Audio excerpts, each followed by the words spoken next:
Madhava Kunja Bihare. Jaya Madhava Kunja Bihari. Jaya Gopi Jana Vallabha Girivaradhare. Jaya Gopi Jana Vallabha Girivaradhari. Yasodhanandana Braja Jana Ranjana. Yashodanandana Braja Jana Ranjana. Yamuna Tira Vanajare.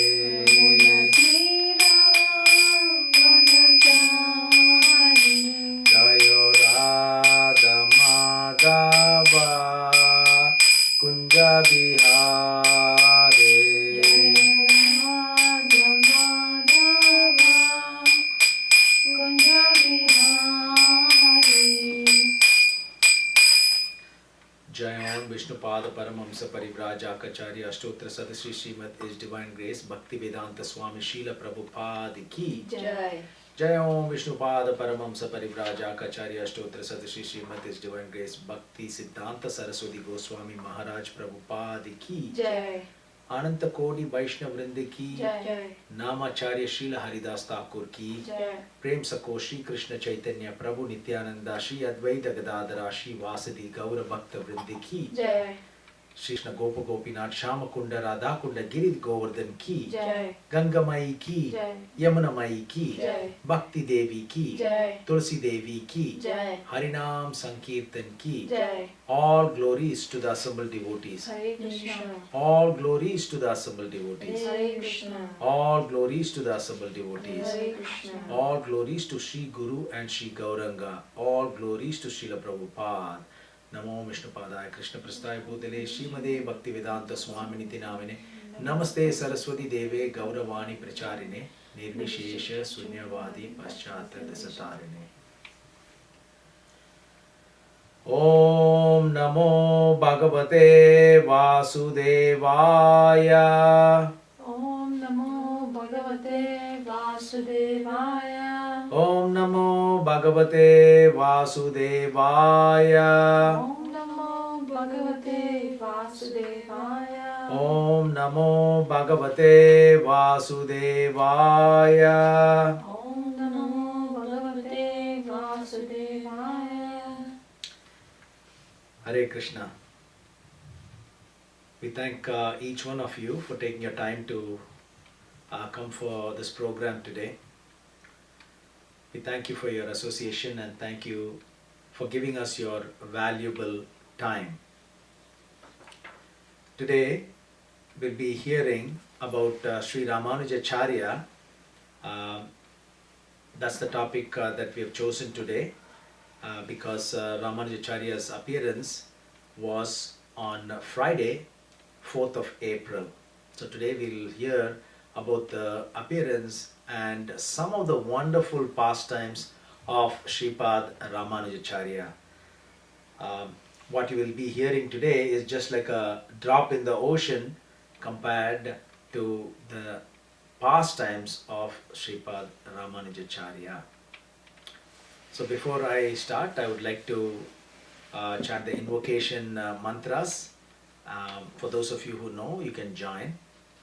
Om Ajnanatimirandasya Gyananjana Shalakaya Chakshurunmilitamena Tasmai Shri Gurave Namaha.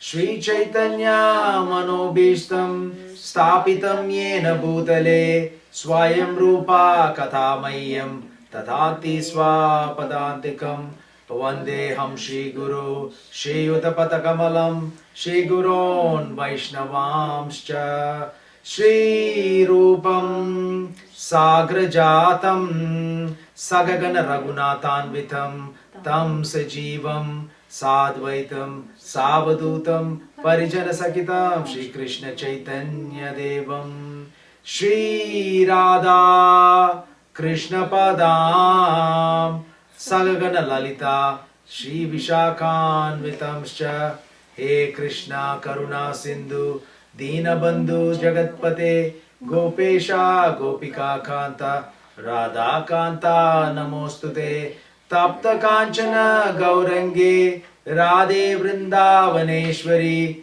Vrishabhanu Sude Devi Pranamami Hari Priye Vancha Kalpatirubhyascha Kripa Sindhubhya Evacha Padithanam Pavanebhyo Vaishnavebhyo Namo Namaha.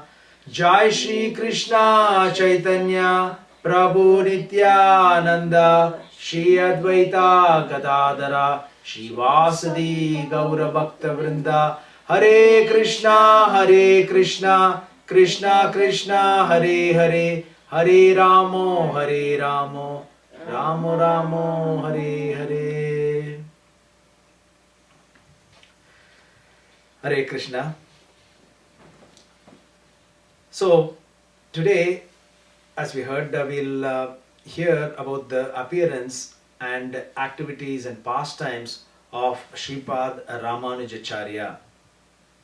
So before we hear some of the glorious pastimes of Sri Ramanujacarya, I would like to start off by narrating an event that took place after the earthly pastimes of Sri Ramanujacharya, and that is when a devotee actually had some doubts. So this devotee, with all these doubts in his mind, went and approached Parasar Bhattar.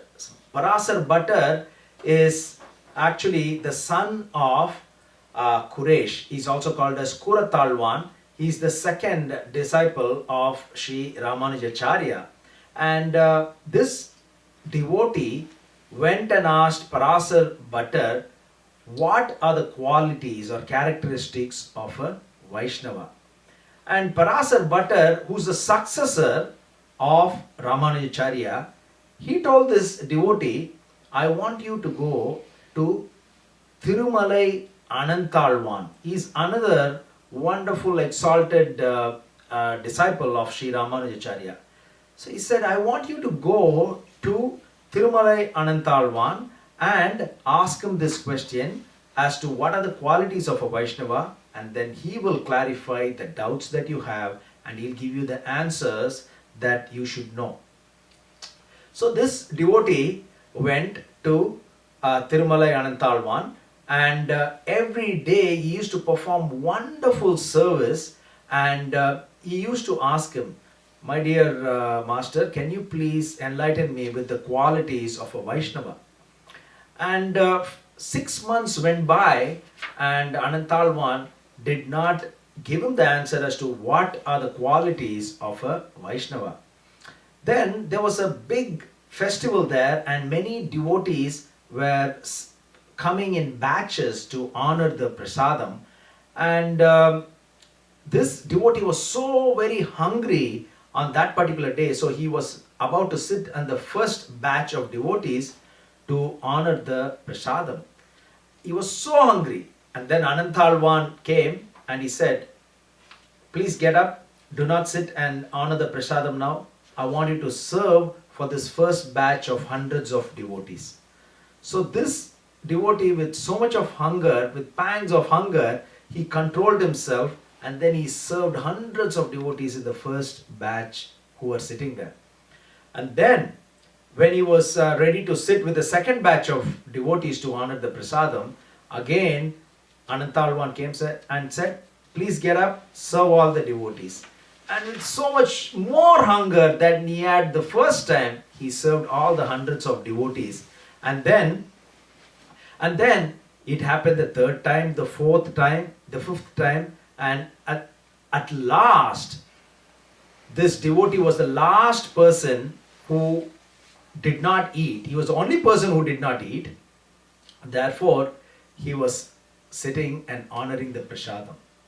At that time, Anantalwan said, you are asking me what are the qualities of a devotee. And I'm going to tell you today. The qualities of the devotee is, the devotee is like a crane, the devotee is like a hen, the devotee is like salt, and the devotee is like you. And then this was the wonderful explanation that Anantalvan had given, and who was actually a disciple of Ramanujacharya. And later on, this devotee was able to clearly understand what is this analogy that Anantalvan had given to him as to how one can comprehend the qualities of a great Vaishnava. So the first analogy that was given is that the devotee is like a crane. Crane is a bird of characteristics of a Vaishnava, of pure Vaishnava. So crane, as you know, is a beautiful white bird. Crane is spotless, and the crane also, when the crane is looking for a fish to eat, it's always standing on one leg, and which means that he's still balanced, he doesn't fall off, and at the same time the crane is so focused that he's so determined to get the type of fish that he wants. The crane does not bother about small fishes that is not what he was looking for or not what he is looking for. But when the big fish comes, the crane catches the big fish. And when the analogy is given, a pure Vaishnava is like a crane, which means like a crane which is white and spotless, a pure devotee does not have any contamination. And what are the contamination? Lust, anger, greed, envy, pride, and illusion. So for a pure devotee, these lust, anger, envy, pride, and illusion is conspicuous by its absence, and that is because it is wiped away when the devotee constantly hears the holy name, constantly hears the pastimes of the Lord, constantly chants the holy names of the Lord. The contamination is eradicated. It's gone, and these contaminations can never be going away from us by any other means. It does not matter how many baths we may take. It does not matter how many medicine that we take. We cannot get rid of these contaminations. So a great Vaishnava or a pure Vaishnava is like a crane which is spotless, and the devotee does not have lust, anger, greed, envy, pride, and illusion. And just like the crane stands on one leg and is so focused, the great Vaishnava is also equipoised. Still he is equipoised. He does not fall over in spite of all the dualities of life, victory and defeat, pleasure and pain. So in all these dualities of life, it is said a great Vaishnava is still equipoised, and the great Vaishnava is also as determined, as focused as the crane. Just like the crane ignores all these little fishes and gets the big fish that he wants, similarly the great Vaishnavas also wait to latch on to the lotus feet of the spiritual master, wait to latch on to the lotus feet of the Supreme Personality of Godhead. So this is the first analogy that is given by this great Thirumalai Anantalvan to this devotee as to what are the characteristics of a pure Vaishnava. The second analogy that is given is that the pure Vaishnava is like a hen. Now we all see hen, and hen is able to pick the grain from out of many things that are not fit to be eaten. I hope all of you have seen a hen eating. It's almost garbage that is there, and this hen is actually able to pick what he wants from this not so beautiful surrounding, and still able to get what he wants. So similarly, the great Vaishnavas, their characteristics is that in spite of all the negativity, in spite of all the not so good things that anybody has got, they are always looking for good things. They're able to get the good things from things that are not very good. And similarly, they are able to get the bhakti yoga part of it, the devotional service part of it from all the Vedic literature. They ignore all the karma kanda and other parts of the Vedic literature, and they look for bhakti yoga or devotional service part of the Vedic literature. And the third analogy that is given is that a great Vaishnava is like salt. This is very fascinating to hear, because what does a salt do? The salt adds flavor to any food that anybody in the whole world eats. It does not matter which part of the world somebody is eating, still they need the salt. And salt, even though it's the most important ingredient in any type of food, it could be sabji, it could be anything that anybody eats, samosa, it could be a preparation that is noodles in China, any preparation needs, or pasta in Italy when somebody is having, they all need this salt. And salt even loses its own identity to create that flavor. It does not, it even dissolves.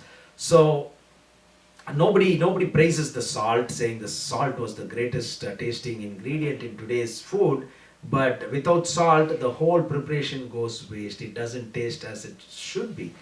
Similarly, a Vaishnava is one who serves just like the salt serves, but as the salt loses its identity, the Vaishnava also does not show that he has done this service. So that's the analogy where we should learn as to what are the qualities of a pure Vaishnava. And one such example is that he's like a salt.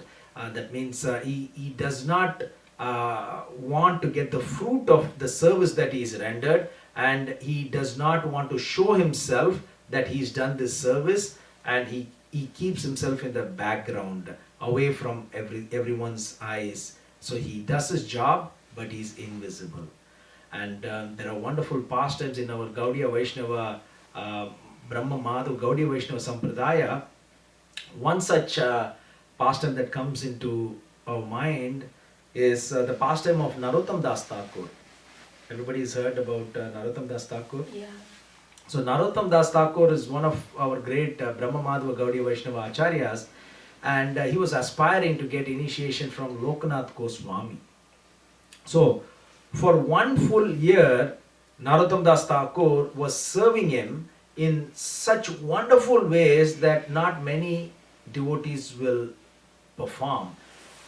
Every day when Lokanath Goswami was attending to his call of nature, which is very early in the morning, around about 2 o'clock in the morning, because after that he takes bath and he starts chanting early in the morning. And Narottam Das Thakur, he went before and he used to clean the entire area, the pathway where there were stools and urine. He used to clean that so that Lokanath Goswami will have no problem at all. So this is a fascinating service that Narottam Das Thakur performed, but not even one day he showed to Lokanath Goswami that he had performed this task. For one full year, Lokanath Goswami was trying to find out who is this person who is doing this service every day without fail. And then finally, Lokanath Goswami came half an hour before Narottam Das Thakur was coming, and then he was able to see who was doing this service. And so that is how, there is a wonderful Sanskrit term and it is called as Anusara. Anusara means following the footsteps, and Anukara means imitating. So our job is to follow in the footsteps of great Acharyas, Mahajana, Enagatasa Panta, and we should not be imitating the great Acharyas, because we will not be able to, and that's not the right thing to do. So here, what we should be aiming for from this Narottam Das Thakur's pastime, as well as from this Anantalwan's instruction that a devotee is, or a great Vaishnava is like salt, is that we do our service, but we do not wait for the fruits of the service that we have rendered, so that we just do the service and keep a low profile after doing that. And also, Bhakti Siddhanta Saraswati Goswami has said, do not aim to see Krishna, but do your service in such a way that Krishna wants to see you. So in that way, that's what Narottam Das Thakur had done. He performed a service and he did not want any credit for what he had done. But then his Guru Maharaj somehow wanted to see who was it that was doing this wonderful service, and he was able to see who it was in the end. So the fourth analogy that Anantalvan had given this devotee about the qualities of a great Vaishnava is that a great Vaishnava is like you. Now the great Vaishnava is like you, which means this devotee was tirelessly performing devotional service for 6 months because he wanted true spiritual knowledge. He wanted to find out what are the true qualities of a true Vaishnava, and he waited for 6 months. He had so much of patience, he had so much of determination, and he was actually very, very tolerant. He was very humble. So those are the characteristics of a pure Vaishnava.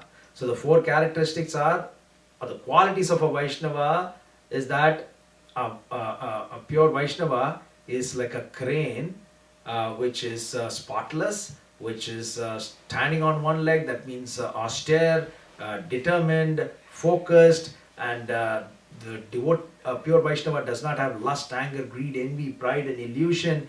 And the second quality is that the Vaishnava is like a hen because he's able to see the good in others and ignores all the bad in others. And the third quality is that the pure Vaishnava is like salt, which means he does the service, but he remains invisible. He does not want credit for the service that he's done. And the fourth quality is like the devotee who was asking this question to Anantalvan, because that devotee was so patient, he was so focused, he was so determined, and he had so much of tolerance, and he was very humble.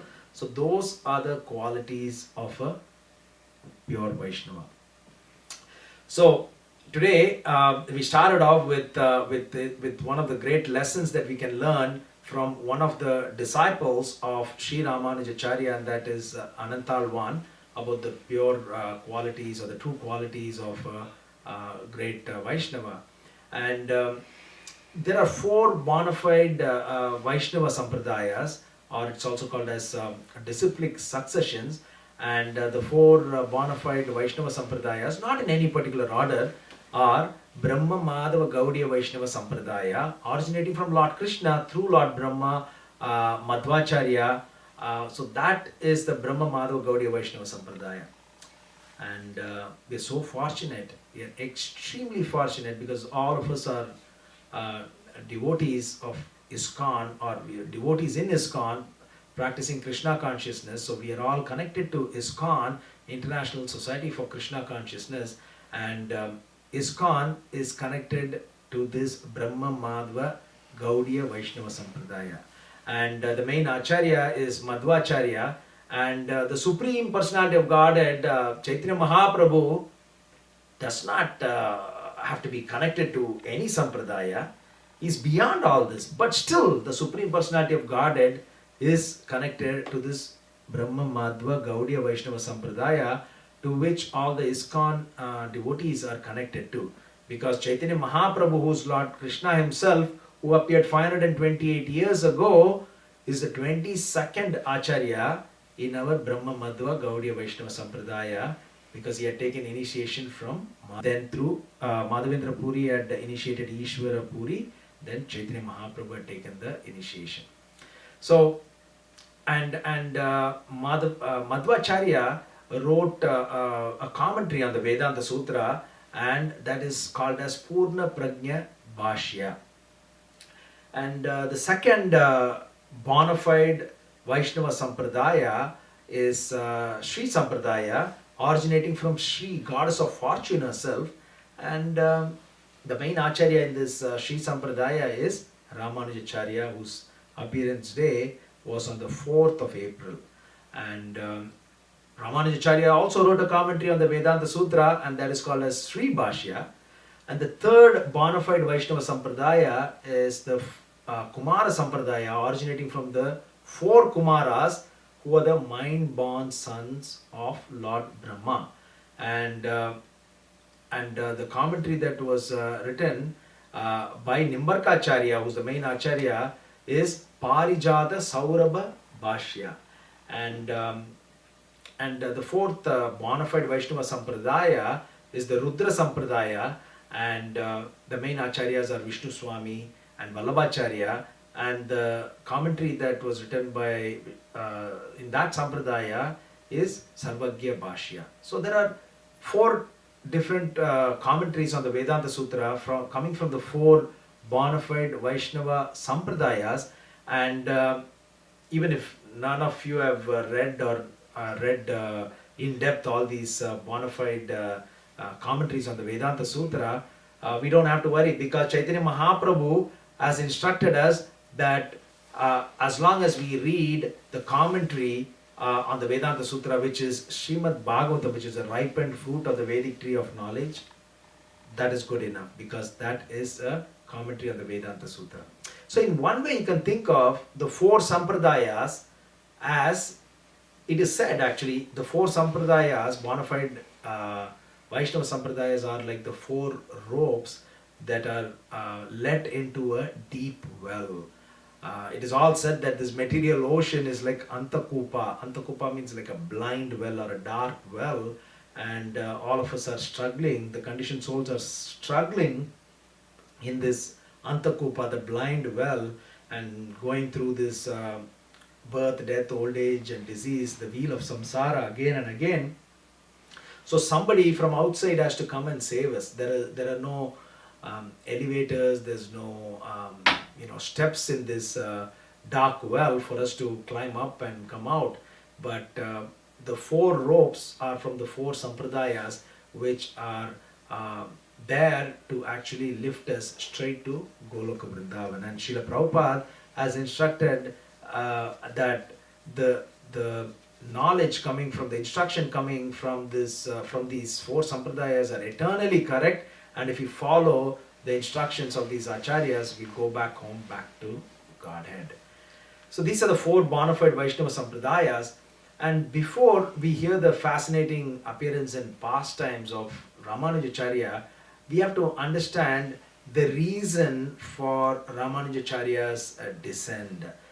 What were the reasons behind which Ramanujacharya appeared? Because when we say appearance means, which means that they're not born. The great acharyas, we don't say they're born, because they appear. They appear means, in one way, the conditioned souls also appear in different bodies. We wear like a shirt-like body when we are born, and then we take the shirt-like body at death. We leave that body. So we also appear and disappear, but the difference between us and the great acharyas is that the great personalities, they do appear in their own will. They appear when there is a need, when they come to serve the Supreme Personality of Godhead, and they disappear, just like sun appears and disappears. They disappear when they've completed the task and they go back home, back to Godhead. So before we understand the actual appearance of Ramanujacharya, we have to understand a little bit about the background of the reason for his advent. It is said that people in general were mercilessly killing the animals in the name of Vedas. So just by putting the blame on Vedas, they used to mercilessly kill the animals, and they even used to eat meat. And it is said that in Kali Yuga, as we know, we do not have Brahmins who can recite the mantras so wonderfully well that the dead animal gets a young body. So this is not the case in Kali Yuga. In other yugas, the dead animal, the animal which is slaughtered, gets a younger body by the efficacy of the mantras chanted by these great Brahmanas. But in this Kali Yuga, we don't have Brahmanas who can recite all these wonderful Vedic mantras perfectly. And more so, Srila Prabhupada explains that the paraphernalia needed for all these wonderful sacrifices are not available in Kali Yuga. Therefore, this type of sacrifice is prohibited in the name of Vedic literature, people slaughtering the innocent animals. And to put an end to this, Lord appeared in the form of Lord Buddha. His appearance is predicted in the first canto of Srimad Bhagavatam, and Lord Buddha appeared and he preached Sunyavad and Ahimsa. Sunyavad is voidism and Ahimsa is non-violence. So the Lord preached that there's no God, there's no Vedas, because you were all using the Vedas and killing the animals. So there's no Vedas, there's no God, and even the atheist agreed to what the Supreme Lord said. Therefore they were also delivered, because indirectly they were actually following the instructions of the Supreme Personality of Godhead. So this was actually one end of the spectrum where the Lord preached that there's no Vedas, that there's no God. Now to counter this, Lord Shiva appeared as Adi Shankara, and his theory was Advaita Vedanta. Advaita Vedanta means it is called as monism or non-dualism, and it is also called as Mayavadi philosophy, and it's also called as impersonalism. So Adi Shankara's preaching was that everything is Brahman. The mic is Brahman, the speaker is Brahman, everything is Brahman. And the God is formless according to this theory. The God is formless and everything is the same. There's non-dualism, there's no differentiation between Jiva and Ishvara. So that is Advaita Vedanta philosophy. And then to counter that appeared Ramanujacarya. Ramanujacarya appeared on the 13th of April the year 1017, which is 997 years ago. He had appeared, and Ramanujacarya's theory was Vishishta Advaita. Here Ramanujacarya taught that there is a differentiation between Ishvara and a Jiva, and what Adi Shankara had taught was that everything was a Brahman, and here and then Adi Shankara had also taught that everything is illusion. In this material world, everything is illusion.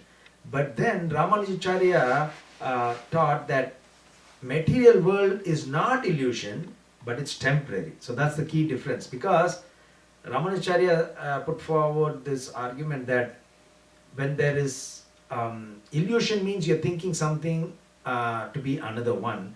That means, for example, if you can think of a snake and a rope, somebody can think of can see a rope and they think it is a snake, or they see a snake and they may think it's a rope. Now the snake and the rope are real. We can't say both are illusion. The snake and the rope is real, but both are temporary. And the Jiva is dependent on Ishvara. So that's wonderful Vishishtadvaita philosophy put forward by Ramanujacarya. And then later on Madhvacharya appeared. So Ramanujacarya appeared 997 years ago, and then approximately about 250 years after Ramanujacarya appeared Madhvacharya, and approximately about 250 years after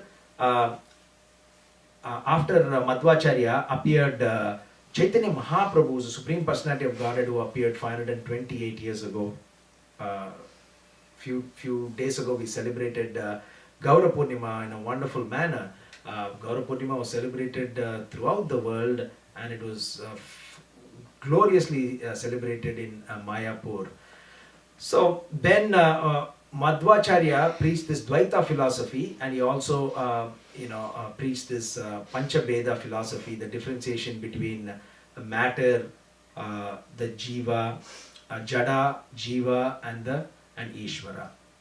And all these philosophies were perfected by Chaitanya Mahaprabhu's Achintya Beda Beda Tattva, inconceivably and simultaneously one and different. Where it is said that qualitatively the Jiva is similar to the Lord, but quantitatively it's incomparable, because the jiva is infinitesimal, and the Supreme Personality of God is infinite.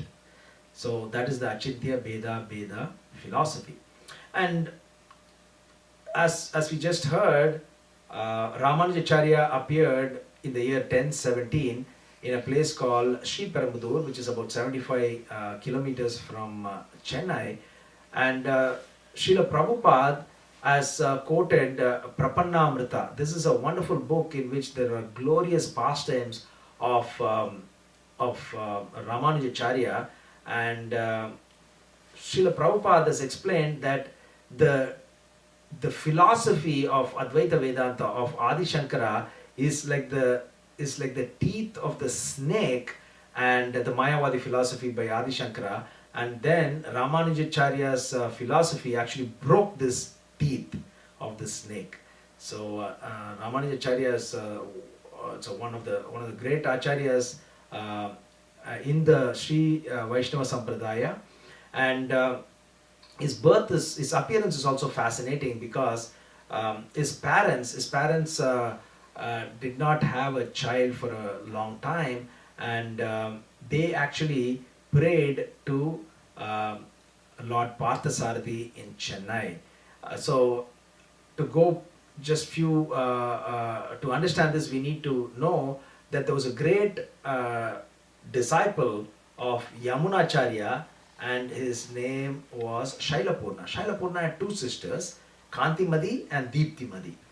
Now Kantimadi is the elder sister and Deeptimadi is the younger sister. Kantimadi married Keshavacharya, and Deeptimadi married Anantabhatta. And Deeptimadi and Anantabhatta gave birth to Govinda, and as Keshavacharya and Kantimadi did not have a child for a long time, they prayed to Parthasarathi temple in Chennai. Parthasarathi is a fascinating deity. The deity is almost 9 feet tall, including the huge crown that the Lord wears. Sarathi is the charioteer. And to keep up with the tradition of charioteers, Lord Krishna has got a wonderful mustache, and he's also got beautiful eyes. So this is fascinating. And this is one of the Divya Desams. It is said 108 great wonderful Vishnu temples are there. Out of 108, 106 are supposed to be on earth, and two of these great Divya Desams, one is in Vaikunta and one is in the Svetadvip, which is the ocean of milk. So this Parthasarathi temple is one of the great 108 temples, and it gives a family mood when you go to this temple. So some of you may have gone to this Parthasarathi temple. I was fortunate enough to go to this temple many times, because I'm from Chennai, and this temple gives a mood of family mood is there, because Lord Krishna, as a charioteer, even though he's in the form of a charioteer, and he's got little marks on his face from the Mahabharata war, because he promised not to take any weapons, so all he had was conch. And Lord Krishna is with Satyabhama, is with Rukmini, is with Balaram, is with Anirudh, is with Pradyumna, and Goddess of Fortune is in his chest. So the whole family is there, and he gives the courage to fight. And also Lord Ramachandra is there. Now Lord Ramachandra is also not by himself. Lord Ramachandra is there with Lakshman, with Shatrughan, with Bharat, with Sita, with Hanuman. So again, a family mood, family bondage is here. And there's a fascinating, wonderful deity of Narsimadev, and he is called as Yoga Narsimadev because he's in this yogic posture. And as you're entering the temple, there is a wonderful bell, but the bell has got no tongue, because you cannot ring the bell, because the Lord is in this yogic posture.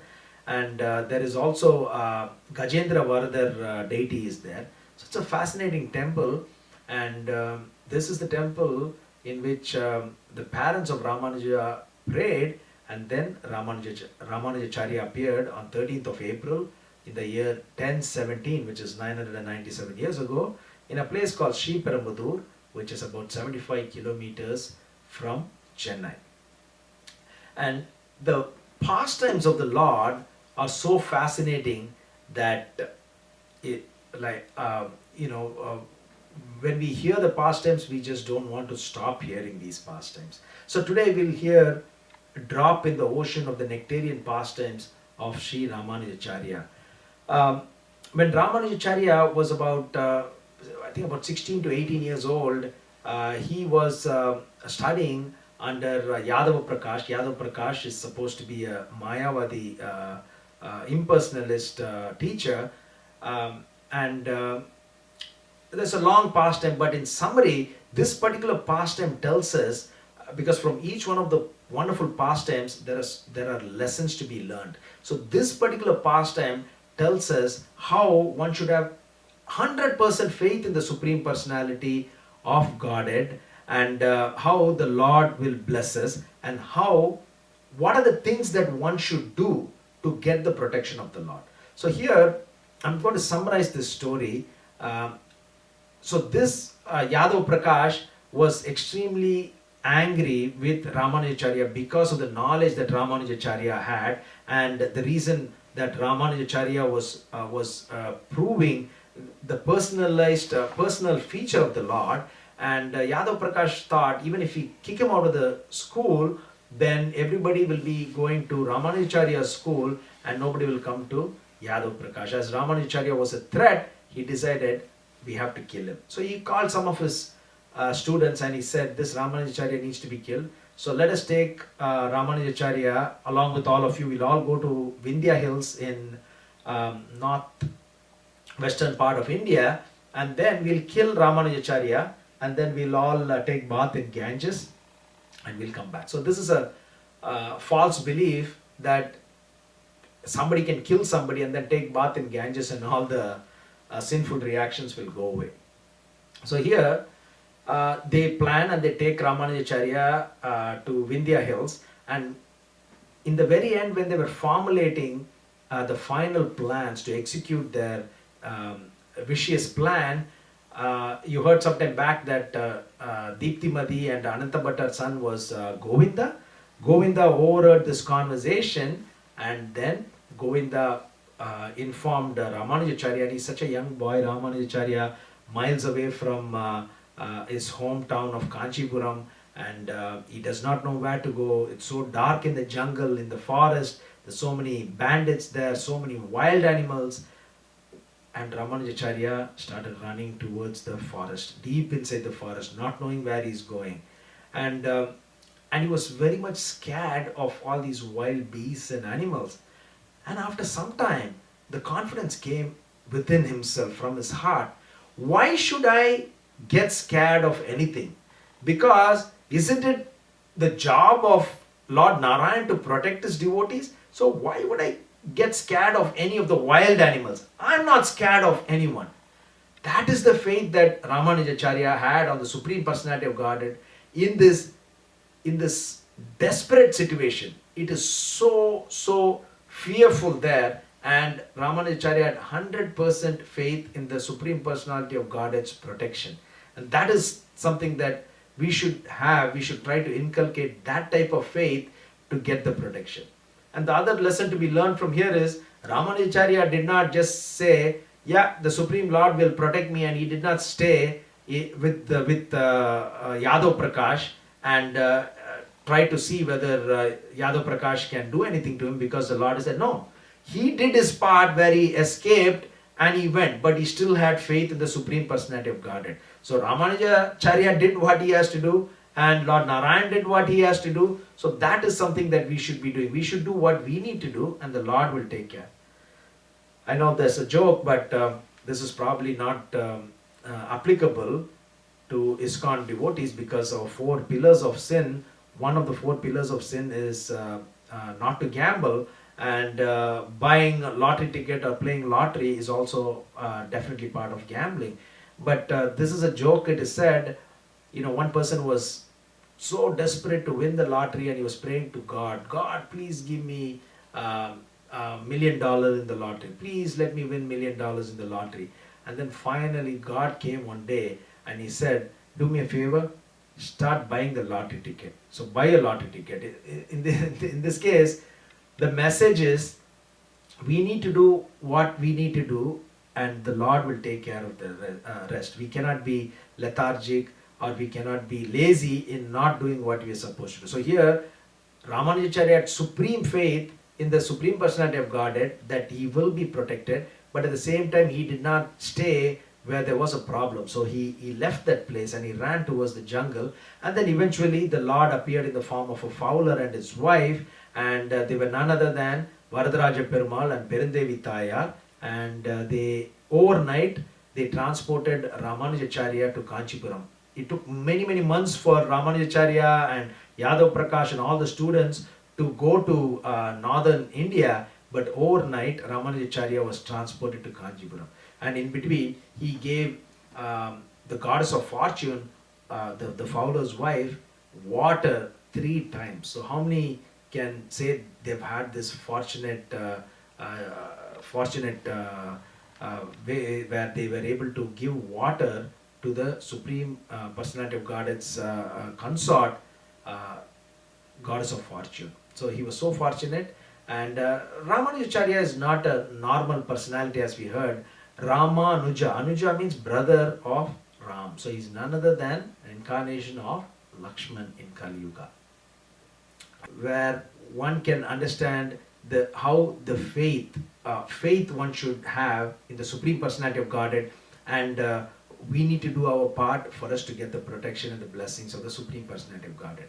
Another wonderful pastime, this tells us how even a ghost appreciates the association of a great Vaishnava, and also this story tells us the cause and effect of incarnation, what happens in the cause and effect part of, and how it results in somebody getting a different body.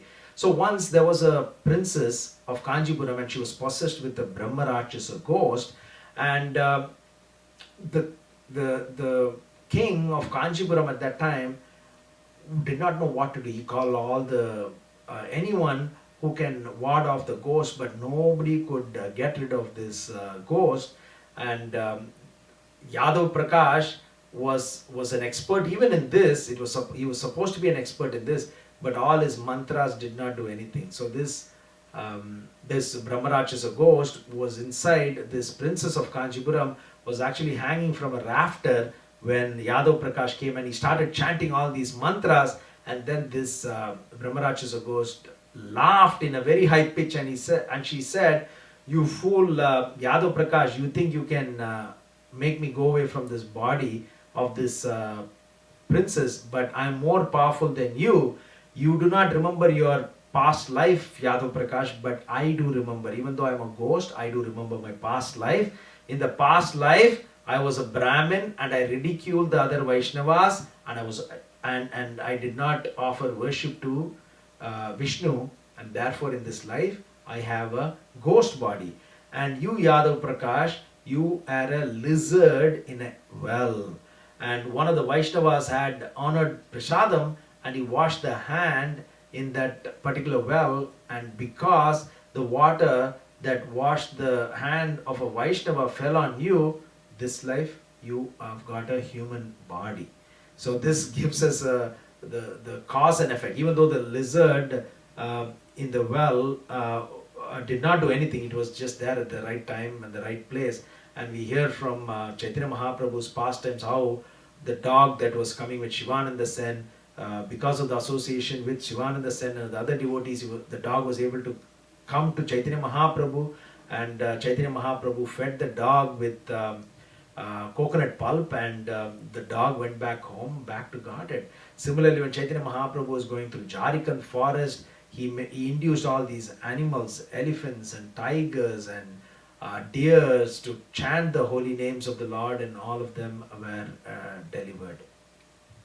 So this tells us the value of association. Even a Brahma Rakshasa ghost then said that the only way that the Brahma Rakshasa ghost will go away from this princess is when they bring Ramanujacharya, and Ramanujacharya should place his lotus feet on this Brahmarachasa ghost, and then the Brahmarachasa ghost said, I will leave this body, and to prove to you, I will break the branch of the banyan tree in the northern part of the palace. And eventually, the ghost, after Ramanuja came and placed the lotus feet on the princess's head, the Brahmarachasa ghost left, and the girl woke up as though she was woken up from a sleep. And then this king showered Ramanujacharya with gold coins, and then Yadav Prakash tried to take some credit, saying, he's my student, he's my student. And then, but internally he was still very angry and sad that his student had overtaken him. And Ramanujacharya gave all the gold coins to Yadav Prakash himself. So the pastimes of Sripad Ramanujacharya is amazing, wonderful lessons to be learned. Another lesson to be learned is humility. Chaitanya Mahaprabhu taught us, Chaitanya Mahaprabhu appeared almost 500 years after Ramanujacharya, and he gave this Shikshastakam to us. And the third verse of Shikshastakam is so fascinating and so important for all of us. All the verses, especially this third verse, Trinadapi Suni Chena Taroriva Shahishnuna Amanena Manadena Kirtaniya Sadahari. One should chant the holy name of the Lord in a humble state of mind, thinking oneself lower than the grass, more humble, more tolerant than a tree, offering all respects to others and expecting none in return.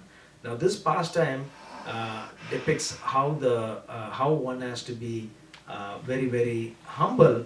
And Chaitanya Mahaprabhu met Kanchipurna. Is one of the great Vaishnava acharyas, and Kanchipurna is a Sudra by birth, and but he was such a learned personality. He had so much of devotion to the Lord, and it is said Lord Varadaraja Perumal, who's Lord Krishna himself, used to talk to him every day. The Lord used to converse with him every day, and Ramanujacharya fell at his lotus feet, Kanchipurna's lotus feet, and he said, please make me your disciple. Please give me peace at the shade of your lotus feet. And Kanchipurna immediately said, I'm such a illiterate person, so I am your servant. You're such a knowledgeable person, so you're my master.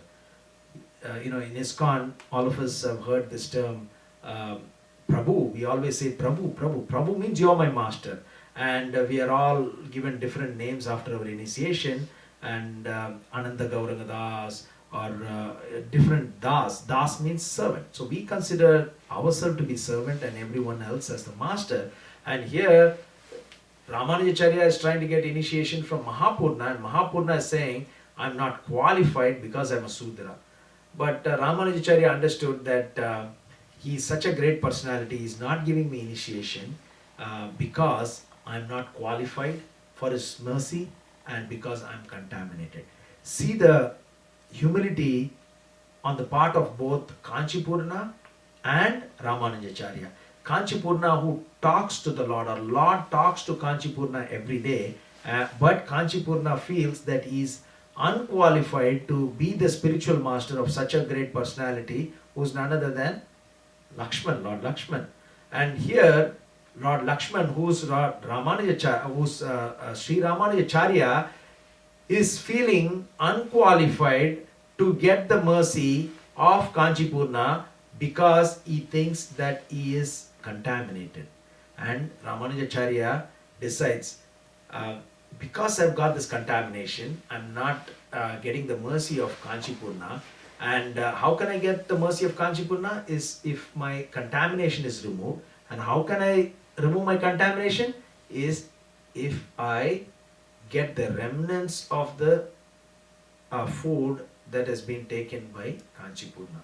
So when I get a piece of remnants of the Mahaprasadam of Kanchipurna, which is first initially offered to the Lord and then Kanchipurna eats, and if I as Ramanujacharya eat that, then my contamination will go away. So he decides, and he begs Kanchipurna to come to his house the next day afternoon to have lunch. And Kanchipurna, again we are still talking about the humility And Kanchipurna immediately says, yes, I will come to your house for lunch tomorrow. Not because he didn't have food to eat, but he is thinking, Ramanujacharya is such a great Acharya, and if I honor food in his house, then the three modes of material nature in me will go away. I will not be affected by the three modes of material nature. So next day morning, Ramanujacharya's wife Rakshakambal starts cooking. Ramanujacharya was married very early in his life. At 16 years, when he was 16 years old, Ramanujacharya married Rakshakambal. And Rakshakambal started preparing a feast next day morning, and Ramanujacharya was very satisfied with the arrangements that was taking place. And then the afternoon came, and it is time for Kanchipurna to have lunch. So Ramanujacharya goes to bring uh, Kanchipurna to his house to have lunch. And Kanchipurna, being so humble, we still talk about humility on the part of both Ramanujacharya and Kanchipurna. Um, Kanchipurna takes a different route, knowing that Ramanujacharya is going to come through one route. He takes another route because he does not want all this pomp and glory, he does not want all this glorification. So he quietly comes when Ramanujacharya went the other way and he's looking for Kanchipurna, whereas Kanchipurna is there already in Ramanujacharya's house, and he falls at the feet of Rakshakambal, the wife of Ramanujacharya, and he says, Mother, please serve me with whatever you have. I don't have much time to wait here. I need to go and serve Varadaraja Perumal. And Rakshakambal says, no, wait for Ramanujacharya to come because he went to get you. Then Kanchipurna says, I do not have time for that because I cannot wait, I cannot enjoy my food here when the Lord is waiting for my service. So Rakshakambal serves Kanchipurna wonderfully well, and then Kanchipurna, after he eats, he cleans that area with water and cow dung, and he takes the leftover food from his leaf. He takes that leaf and goes so far away and he throws it, and then he offers worship to the wife of Ramanujacharya, and he leaves. And immediately, what Rakshakambal does, she takes the leftover food and gives it to a Sudra woman. And then she comes, takes bath again, and starts cooking. Ramanujacharya, after looking for Kanchipurna everywhere, he comes and he's surprised to see his wife still cooking. And he says, why are you cooking? I saw you in the morning, you almost done. Why are you cooking again? And by the way, where is Kanchipurna? I looked for him everywhere, he's not there. And I was thinking that he may have come here. Did he come? Oh yes, he came and then he had his prasadam. Rakshakambal said, yeah, he had his prasadam and then he left. And where is the Maha? Where is the remnants of his food? And then Rakshakambal said, I have given it to the Sudra women. How can I keep that still here? Because we are all from high class family, whereas he's just a Sudra. How can we eat that? So I gave it away. Ramanujacharya sunk his head in the palms of his hands and he said, you foolish women. Because she did not know the value of Mahaprasad, and so he was so disappointed by what had happened, because he had invited Kanchipurna just so that he can get the remnants of the food of the prasadam of this great Vaishnava. But now it is not to be, because all the prasadam, Mahaprasadam, was sent to a Sudra woman who was very lucky because she got this Maha of this great Kanchipurna. Kanchipurna he went back to Varadaraja Perumal and he started praying, my dear Lord, why do you make me such a big man here? I am just your humble servant. I fan you with the cooling breeze of the fan after dipping it in water. That's my service and that's all I like to do. Why are you trying to make me a great Acharya? This great personality, Ramanujacharya, is trying to offer me food, he's trying to offer me worship, and he's asking for initiation from me. I'm not qualified for this. My dear Lord, please allow me to leave Kanchipuram and go and serve Tirupati Balaji, which is you yourself in a different form. I would like to come and serve you there for a few months. Please grant me permission to leave Kanchipuram. And then Varadaraja Perumal grants permission to Kanchipurna to serve him in the form of Lord Balaji in Tirupati. And he spent 6 months in Tirupati. And then Varadaraja Perumal himself uh, uh, talked to him and he said, I want you to come back because it's getting very hot here and I need you to fan me with the cooling breeze. Please come back. And then Kanchipurna comes back after 6 months, and Ramanujacharya met him, and both of them were hugging each other, and they were so happy to meet each other, to have the association of each other. And then Ramanujacharya said, my dear Kanchipurna, you always talk to the Lord every day. Can you please ask the Lord to clarify some of the doubts that have been bothering me? I have these doubts. You were not there, otherwise I would have asked you earlier. But now that you are here, you always talk to the Lord. I have some doubts. Now Kanchipurna did not even ask Ramanujacharya, please tell me what your questions are so I can ask the Lord what is the solution to that. So Kanchipurna said, okay, I'll take care. I will ask the Lord, without even knowing what were the doubts of Ramanujacharya. And next day morning, Kanchipurna talked to the Lord Varadaraja Perumal directly, and then he came to Ramanujacharya and he said, I talked to the Lord and the Lord has given me 6 instructions. And then Ramanujacharya said, please tell me what are the instructions. Number 1, I am the source of Brahman, I am the Brahman, and from me comes the material world, material nature and the material world. And the Lord also said the correlation between Jiva and the Lord is axiomatic. Axiomatic means self-evident. And then the Lord said when one surrenders, self-surrender leads one to liberation. And then the 4th instruction is very fascinating. It's applicable to all of us. All the instructions are applicable, the teachings of the great spiritual master and the Lord. Here the Lord says, even if someone does not remember me at the time of death, I will still grant them liberation. If a devotee of the Lord is unable to remember me at the time of death, I will still grant him liberation.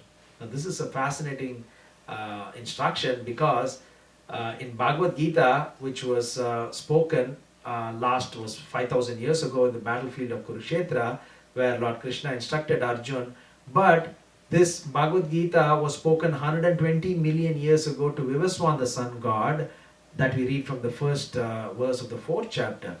So here, about 1,000 years ago, the Lord is instructing through Kanchipurna to Ramanujacharya that if a devotee is unable to remember the Lord at the time of death, still he will grant him liberation. Because the 5th verse of the 8th chapter of Bhagavad Gita, Antakalecha mameva smaran muktva kalevaram yat prayati samadbhavam yati nasti astra samshayaha. Whoever at the time of death thinks of me alone will attain me without fail. So of this there is no doubt. So here Lord Krishna is saying in Bhagavad Gita, is teaching us that if you think of me at the time of death, you will come to me, you will attain my nature. And here the Lord says, Varadaraja Perumal says, even if you are unable to think of me at the time of death, because you are a devotee, I will grant you liberation. So even in Mukundamala Stotra, King Kulashekar Alvar is praying, Krishna Tvadiya Padapankaja Pancharantam Adhyaiva me Visatu Manasa Rajahamsa Prana Prayana Samaye Kapavata Pittai Kandavaro Danavidau Smaranam Kutastai. So here King Kulashekar is praying, my dear Krishna, at this very moment, let the royal swan of my mind enter into the network of the stems of your lotus feet. For at the time of death, how can I remember you when my voice is choked up with bile, mucus and air? So even great Vaishnavas and Alvars are praying that way as to how important it is for the devotee to remember the Lord at the time of death. And here Varadaraja Perumal is instructing Kanchipurna that if you are a devotee, even if you are unable to remember me at the time of death, still you will be given liberation. And the Lord also gives the 5th instruction that as soon as the devotee leaves his body, he'll be coming back to Vaikuntha. And the sixth instruction is that the Lord says Ramanujacharya has to take initiation from Mahapurna.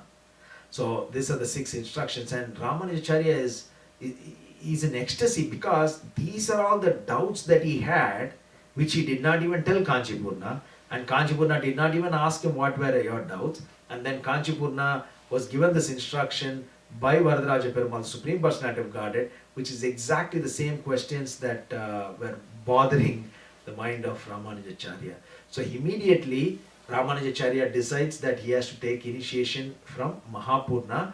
So in the meanwhile, actually Mahapurna and his wife have left Srirangam. They left Srirangam and they are coming towards Madurantakam.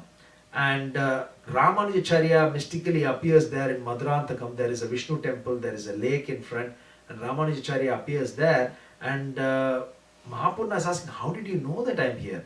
And then Ramanujacharya says, everything is by the will of the Lord.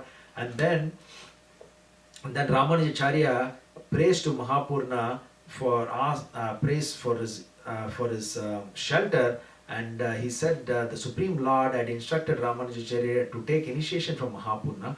And Mahapurna said, yes, if that is the will of the Lord, I will initiate you. But let's go to Kanchipuram and you will get your initiation there in front of Varadaraja Perumal.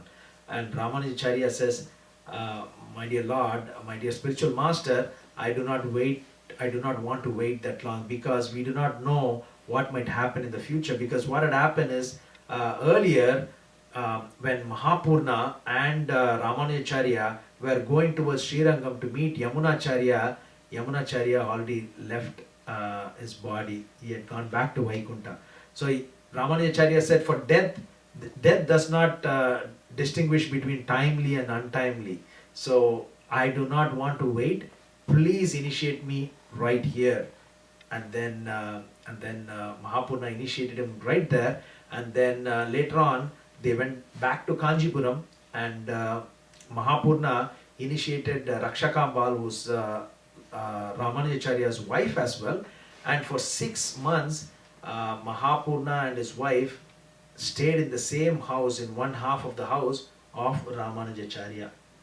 And Ramanujacharya was learning so many wonderful things from his spiritual master Mahapurna.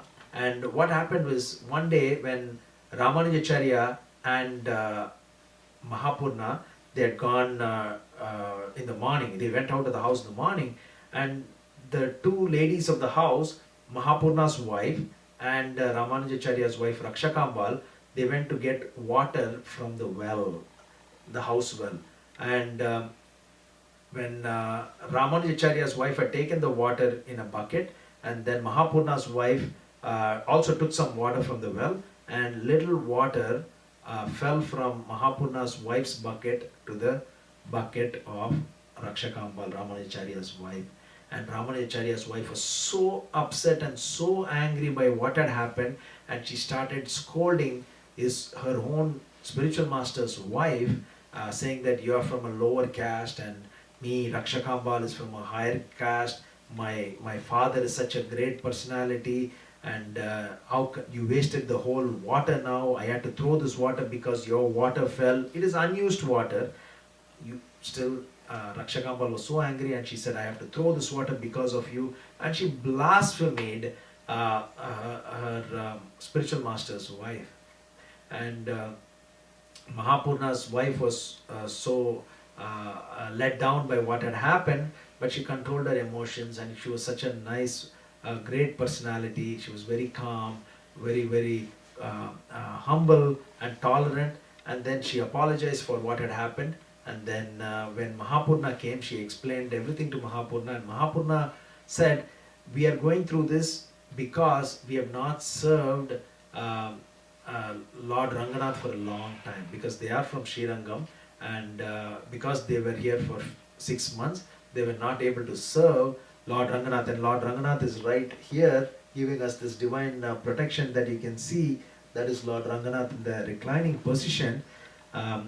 And they left. Mahapurna and his wife just left Ramanujacharya's house, even though Ramanujacharya was not there. And Ramanujacharya came and he asked, "Where is Mahapurna, our spiritual master and his wife?"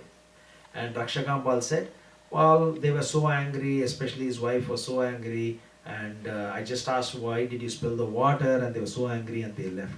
And Ramanujacharya was so disappointed by what had happened. So this is like the second strike for Rakshakambal. First time is when she did not have a Maha Prasadam of the remnants of the food of Kanchipurna, and where he said, "You are such a foolish woman." And now he said, "You, my wife, is the most sinful personality. Even if anybody sees you, they will incur sin."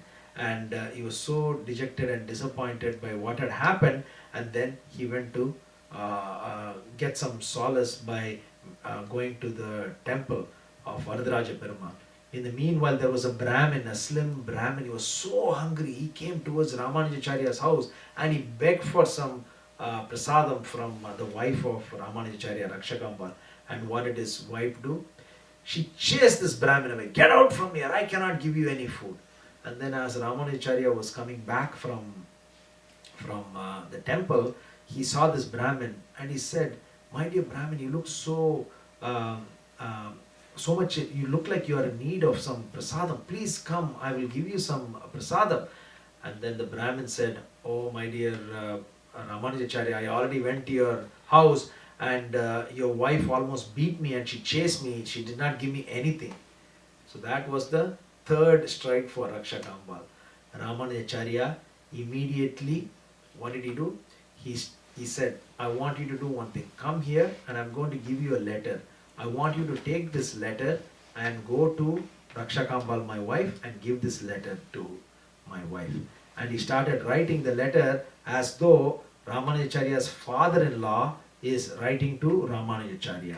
But he's calling him my son because that was a relationship of Ramanujacharya's father-in-law and Ramanujacharya. So he wrote, "My dear son, my younger daughter is getting married," which means Rakshakambal's younger sister. My younger daughter is getting married and my wife is unable to keep up with so much of work that needs to be done. So I would be so grateful if you can send my elder daughter, which is Rakshakambal, which is Ramanujacharya's wife. Please send her. And if there's no pressing work for you, Ramanujacharya, you also please come." And it was a letter like his father-in-law has sent. And then Ramanujacharya told this Brahmin, "Take this letter and give it to my wife and she'll take good care of you. She'll give you food and wealth and everything that you want." Similar, as requested, this Brahmin took this letter and he went to Rakshakambal. When Rakshakambal saw the letter that it is coming from her father, she didn't read it, but she was so happy. She gave enough food for this Brahmin, clothes, and then Ramanujacharya appeared there. And then Rakshakambal was so happy and excited and she gave the letter to Ramanujacharya and said, "My father has sent a letter to you." And Ramanujacharya read the letter loud, the same letter that he has written. He read the letter loud and he said, "My dear wife, I have some pressing work here. So you proceed. If I'm able to come, I'll come some other day. Please go. And I'm going to send you with this Brahmin who will be your escort and he will take you to your father's house." And the Brahmin took Rakshakambal, and based on some of the activities performed by Rakshakambal, because she had blasphemed the spiritual master's wife, associate with Sripad Ramanujacharya after that because of her past behavior. And Ramanujacharya immediately went and got sannyasi initiation from Kanchipurna because he's no longer with his wife. And some of us may be thinking, is that the right thing that Ramanujacharya did? That he wrote a letter like his father-in-law and he gave it. And it is said, in Mahabharata it is said, for one, it is okay to have wealth to get out of poverty. I'm paraphrasing this, to get out of poverty. Similarly, the wife, it is okay to lose even the wealth, but to protect the self, it is all right to even lose the wealth and wife. So Ramanujacharya took sannyasi initiation from Kanchipurna, and his first disciple was his nephew um, Dashrathi, and his second disciple was Quraysh. And it's fascinating because uh, Quraysh came and he fell at the feet of Ramanujacharya, and he asked, "Can you please enlighten me on the real meaning, on the true meaning of Bhagavad Gita, the fascinating verse, famous verse of Bhagavad Gita, Sarvadharman Parityaja Mamekam Sharanam Vraja, Aham Tvam Sarva Bhavevyo Mokshayisyami Masucha." Abandon all varieties of religion and just surrender unto me. I shall protect you from all sinful reactions. Do not fear. Now, this word shall, for those of you who are working in the field of quality, um, in all the international quality management system standards, this word shall means must or confirm, definite. So here, Lord Krishna is saying, I shall protect you. So confirm that the Lord will protect us. So this Quraysh had come to try to understand the meaning of this particular verse, and then Ramanujacharya said, to understand this verse, you have to beg door to door, not knowing where your next meal is going to come from. Now, he's giving these instructions to Quraysh, who is one of the richest persons who lived during the time. I think he was about 8 or 12 years older than Ramanujacharya, and the place where he comes from is called Kuram. So a couple of months ago, some of us were fortunate to go to that Kuram, the city of Kuram. It is about 8 to 9 kilometers from Kanchipuram, and it is said that he had a 300 room palace, and currently there is a temple in Kuram, and it is supposed to be just one room out of the 300 rooms of this palace of Kuratalwan. He was such a rich person, and it is said that from morning to late in the night, they used to feed all the poor, they used to give so much of wealth to everybody, and when they closed the doors, when they closed this gate, once Goddess of Fortune herself was asking Kanchipurna, who's this person, what is this sound coming from? So such a great personality, and Ramanujacharya said, for you to know the meaning of this Sarvadharman Parityaja verse, you have to beg door to door, not knowing where your next meal is going to come from. And Quraysh accepted that. Absolutely, I want to know the meaning of this verse, so I will beg door to door. But, my dear spiritual master, who knows whether I'll be living for a year or not? And if I die before I get to know the meaning of this verse, I lose the value of my life. So, please enlighten me about the meaning of this verse right now. And then Ramanujacharya thought about it and he said, yeah, okay. So instead of 1 year, beg door to door for 1 month, not knowing where your next meal is going to come from. And Quraysh did that, and at the end of 1 month, Ramanujacharya explained to him the meaning of this Sarvadharman Parityaja verse. Not long after Quraysh had asked the meaning of this verse, Dasarathi also came and asked Ramanujacharya, what is the meaning of the Sarvadharman Parityaja verse? And Ramanujacharya did not give him the same answer. So what did he say? He said, I want you to go to Goshti Purna in Tirukottiyur for 6 months, serve Goshti Purna for 6 months, and then he will guide you on what is the meaning of this Sarvadharman Parityaja verse. For 6 months, Dasarathi went and served Goshti Purna so very well for 6 months, and then at the end of 6 months, Goshti Purna said, you had a lot of pride in you, and now the pride is gone. So now is the time when you can understand the meaning of the Sarvadharman Parityaja verse. So go back to Ramanujacharya and he will explain the meaning of this verse. So Goshti Purna had found that there was a tinge of pride in Dashrathi, and it is said, Nabajati kumani se naam saijyam hariradhanatma dhanapriyo rasagya shrutadhanakula kalmana maderi vitadi papam akinchanesu satsu. And there's also a similar verse in Queen Kunti's prayer, which has got the similar meaning. And it is said that if one parentage, opulence, bodily beauty, and high education cannot attain God, and the Lord will not even take their services because of the pride. So here, Dasarathi understood, and after Goshti Purna's instruction, that there was so much, that there was pride in Dasarathi, and after 6 months that was taken out, and then he went back to Ramanujacharya. And when Ramanujacharya asked him, "Did you now understand the meaning of this verse?" He said, "No, Goshti Purna said that I have to go back to you to understand the meaning of this verse." And at that time, Attulai came. Attulai is Ramanujacharya's spiritual master's daughter. Mahapurna's daughter is Attulai, and she came crying and she said, "My dear Ramanujacharya, my father sent me to you because after marriage I went to my in-laws' house, and there's so much of work. I have to go so far to get the well water back to my house, and my mother-in-law said, why didn't your father send a cook with you, so then you don't have to complain that you have to do so many things." And then at that time Ramanujacharya looked at Dashrati, and Dashrati understood that Ramanujacharya is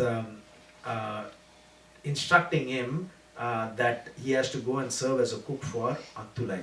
And for 6 months, so he already spent 6 months in Goshti Purna's residence in Tirukotiyur.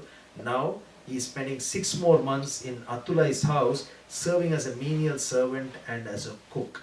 And he's such a great scholar, he's a pandit, he knows everything about Vedanta and Vedic literatures, and here he's just cooking and cleaning the house, he's serving as a servant in Attulai's house. And then one day a Vaishnava came, but he had a tinge of impersonalism in him, and he was explaining Vedic literature in an open area. And then Dasarathi heard that, and he went to explain to this particular Vaishnava who had this impersonalist nature, and he said, "That's not the way this verse goes," and he explained wonderfully well.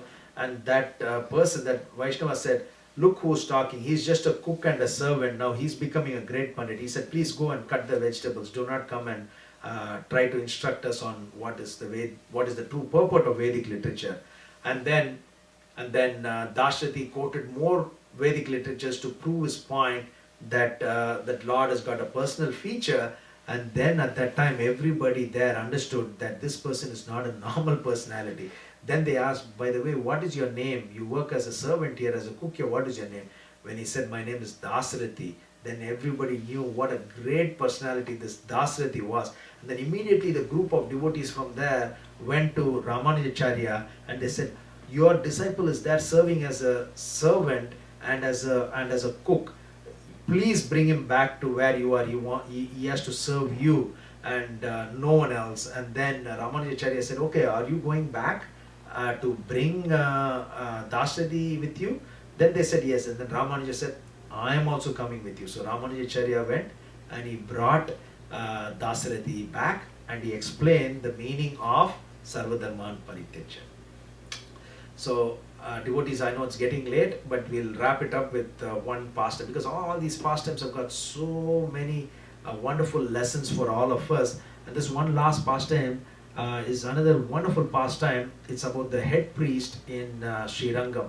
This head priest was money-minded personality, and anybody who came, like, was trying to prevent him from getting the name and fame and money, then he did anything and everything that is needed to get rid of this person who was an obstacle.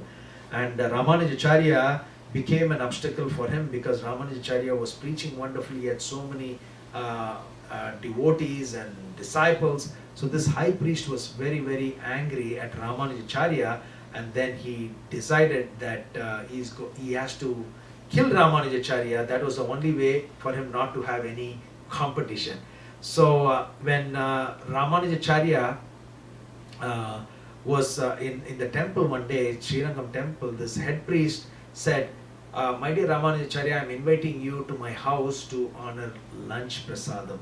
And then when Ramanujacharya went to his lunch, just before he can go to this head priest's house for lunch, the head priest told his wife, who was also very, very cunning in nature, and the head priest told his wife, "You know what to do, you know where the poison is, please make sure that you put enough poison in the food and give the food to Ramanujacharya, so that will be the end of Ramanujacharya." And then he left home, from his home to go to the temple, the said priest, and Ramanujacharya came, offered obeisances to the priest's wife, and then he was ready to eat the prasadam. But it is said, the women's heart is very soft and tender. Even though this wife of the head priest was not the best of persons, still when she saw this glowing effulgent face of Ramanujacharya, she could not hide the fact that the food that he was about to eat is full of poison. So immediately he said, please do not eat this food that I am going to offer, because it's got poison in it. And immediately Ramanujacharya was not sure what to do, and then he left that place, and then he was feeling so bad about himself. What have I done to make this head priest so angry at me?